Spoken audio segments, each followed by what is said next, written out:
Alright, Shalom, Shalom. It's the real Hebrew Israelites coming to you week in, week out. Prophesy the downfall of America and to teach the hopeful elect. First thing I want to do is give all praise and honor and glory to Yahweh Ba'ashem Yahushai, Ba'ashem Rekakodash. Double honor to the apostle, elders of Great Millstone. And salutation you brothers, pushing your word with truth, sincerity, and with charity. Alright, so basically, I went and seen that movie, Avengers Endgame, man. And, I ain't gonna spoil the movie. But I will say this, man. I will say this, okay? It's not a movie spoiler, but, this kind of,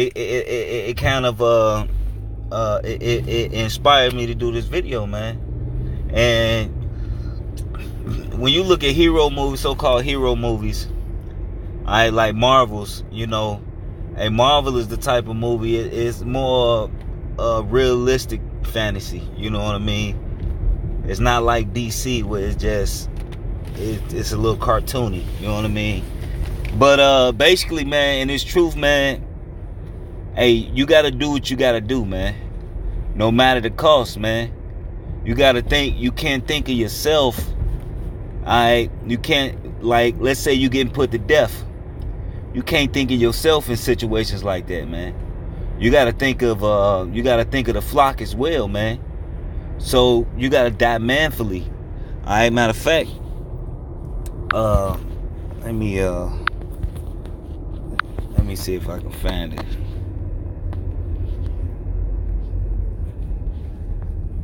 Alright.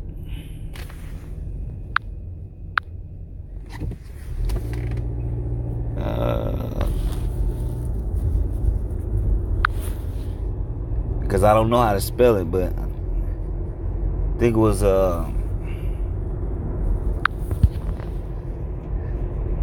yep, Eleazar. Alright.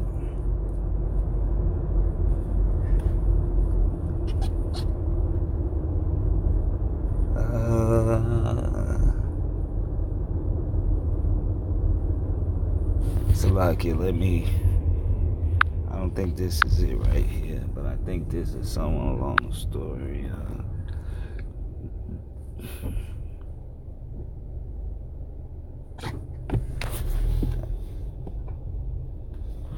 Alright, 6 and 18. Alright. Now this is a story about Eleazar, man.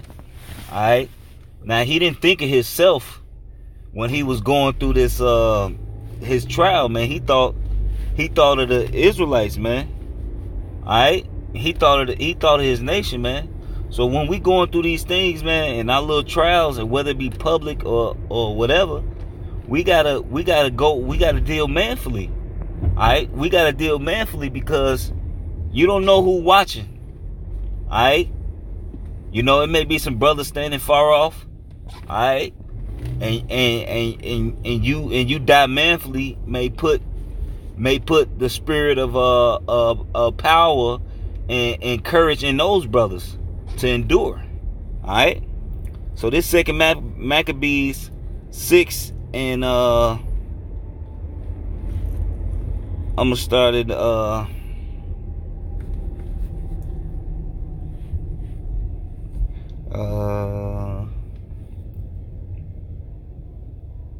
I'm gonna read 18. Eleazar, I'm gonna start at 17. But let this that we had spoken be for a warning unto us, and now will we continue to declaring of the matter in a few words. Eleazar, one of the principal scribes, an aged man and well-favored countenance, was constrained to open his mouth to eat swine's flesh. But he choosing rather to die gloriously than to live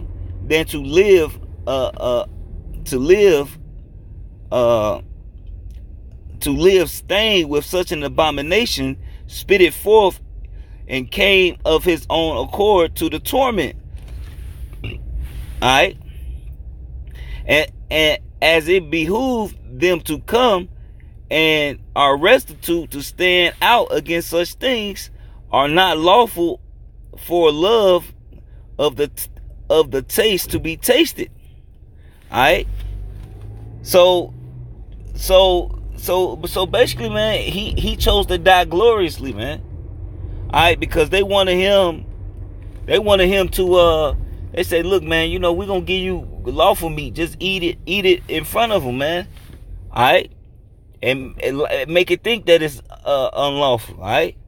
He said, but they that had a charge of the wicked feast, for old acquaintance that they had with the man, taking him aside, besought him to bring flesh of his own provision, such as was lawful for him to use, and make as if he did eat of flesh taken from the sacrifice commandment by the king, that in so doing he may be delivered from death, and for the old friendship with them to find favor.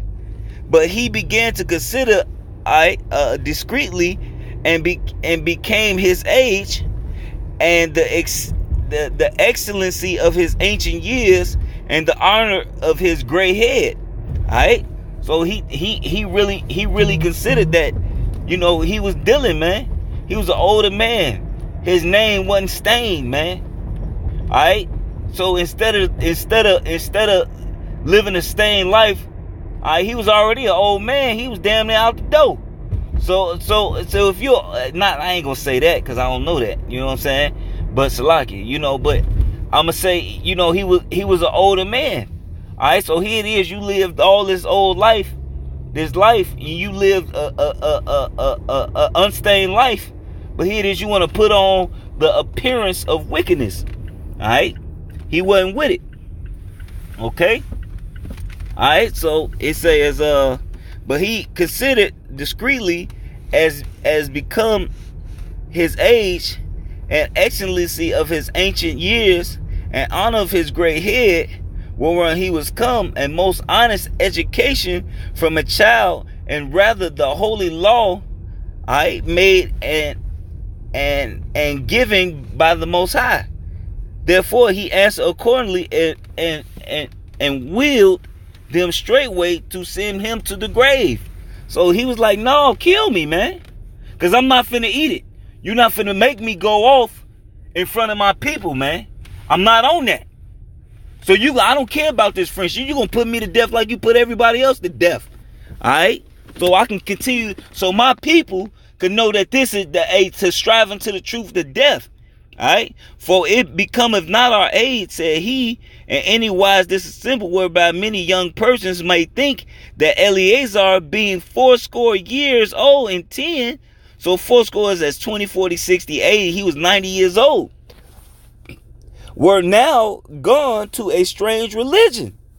And so they thought my hypocrisy and desire to live a little time and a moment longer should be deceived by me, and I get a stain to my old age and make it abominable.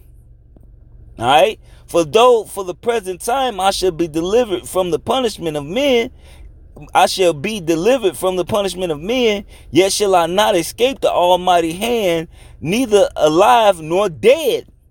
Wherefore now, manfully charging his life, I will show myself such as one as mine age requireth.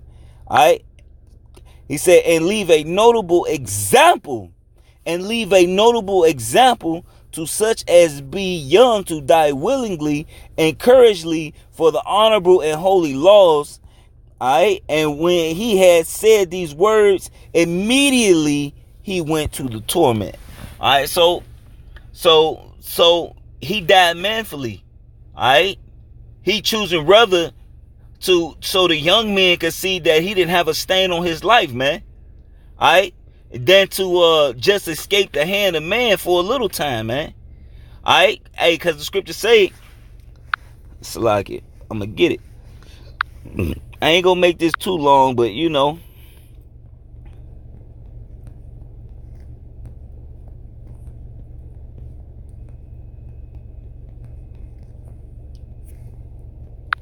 All right. This is Matthew 16 and 25. For so whosoever will save his life shall lose it, and whosoever will lose his life for my sake shall find it. Alright? So here it is. He knew that in life or death, he wasn't going to be able to escape the Lord, man. Because he still was going to have to pay for putting on that appearance. Alright?